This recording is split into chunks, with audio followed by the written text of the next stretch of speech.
இங்கே வாங்க, இங்கே முன்னாடி இங்கே உட்காந்து முன்னாடி. சரி, நான் அப்படி போய்ட்றேன்.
திருவள்ளுவர்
சிறிது விழுமியமோ தவப்பெறுது குரலோ மிகச் சிறிது விழுமியமோ தவப்பெறுது சிந்தனை விதிக்கும் புது வாழ்வதனை படைக்கும் சிந்தனையை விதிக்கும் புது வாழ்வதனை படைக்கும். இப்படி உலக மக்கள் எல்லாருக்கும் தேவையான அனைத்து கருத்துக்களையும் 133 அதிகாரங்கள்ல, அதாவது அதிகாரத்துக்கு 10 குறள்கள் 1330 குறள்கள்ல அடக்கி சொல்லிட்டாரு நம்ம திருவள்ளுவர். ஒவ்வொரு குறள்லையும் 2 அடி இருக்கு, 7 வார்த்தைகள் இருக்கு. இந்த 133 அதிகாரங்கள்ல 3 பிரிவா, அதாவது முப்பாலா பிரிச்சிருக்காங்க. சரி, முப்பாலும் எதுவும் சமனான அதை பத்தி உனக்கு தெரியுமா? ஆமா தெரியுமே. தெரிஞ்சா சொல்ல. சொல்றேன் கேளுங்க. இருக்கு முப்பால் என்னன்னா அறத்திப்பால், பொருட்பால் மற்றும் இன்பத்திப்பால். இதுல அறத்திப்பால 38 அதிகாரங்கள் இருக்கு. இந்த அதிகாரங்கள் கைலையில், இல்லறையில், திருவடியில் மற்றும் கூறியில் 4 பிரிவா இருக்கு.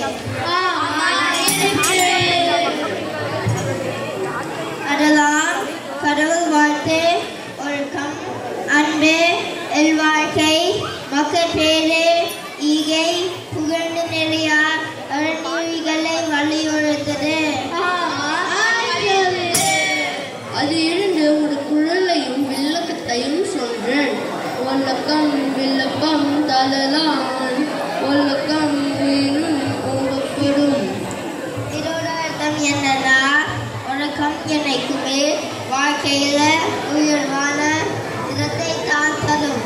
அதனால நாம ஒழுக்கத்தை விட பெருசா மதிக்கணும். இப்போ புரிஞ்சிச்சு. நம்ம அம்மா அப்பா நம்ம எல்லாரையும் ஒழுக்கமா இருக்கீங்கன்னு சொல்றாங்க. சரி, உனக்கு ஒழுக்கம் என்னன்னு தெரியும்? ஆமா தெரியுமே. அப்போ அதை பத்தி கொஞ்சம் சொல்றேன் கேளுங்க. பொறுப்பால 70 அதிகாரங்கள் இருக்கு. இந்த அதிகாரங்கள் அரசியல், அமைச்சியல், அறநியல், கோவியல், படையல், நட்பல் மற்றும் 7 பிரிவா இருக்கு. அதுல கல்வி, அறிவுடைமை, காலமறிதல், குற்றங்கறிதல், தூது, நாடு, பொருள் செல்வகை, நட்பு, பரிமாட்சி, குடிமைன்னு பொருள் சேர்க்கை அறநெறிகளை சொல்லி தருது. அப்படியே அதுல இருந்து ஒரு குறளையும் விளக்கத்தையும் சொல்லிடுவோம். முகநக நட்பரு நட்பண்டு, நெஞ்சித்த அகநக நட்பரு நட்பு. இதோட விளக்கம் என்னன்னா, உள்ளம் கலக்காமல் வெறுமனே முகச்சோற்றத்துல மற்றும் மகிழ்ச்சி காட்டி நட்பு செய்வது நட்பு அல்ல. நெஞ்சித்த உள்ளையும் மகிழ்வோடு காட்டி தான் நட்பு செய்வது தான் நல்ல நட்பு. சரிடா, எனக்கு இன்பத்து பால் பத்தி உனக்கு தெரியுமா? ஆமா தெரியுமே. தெரிஞ்சா கொஞ்சம் சொல்ல. சொல்றேன் கேளு. பால 25 அதிகாரங்கள் இருக்கு. இந்த அதிகாரங்கள் கலவியல், கற்பியல் 2 பிரிவாக இருக்கு. இதுல குறிப்பறிதல், பிரிவாற்றாமை, தமிழ்படர், மதத்தினை, இன்பம் பற்றிய கருத்துக்களை சொல்ற குறள்கள் இருக்கு. ஓ அப்படியா? அப்படியே அதுல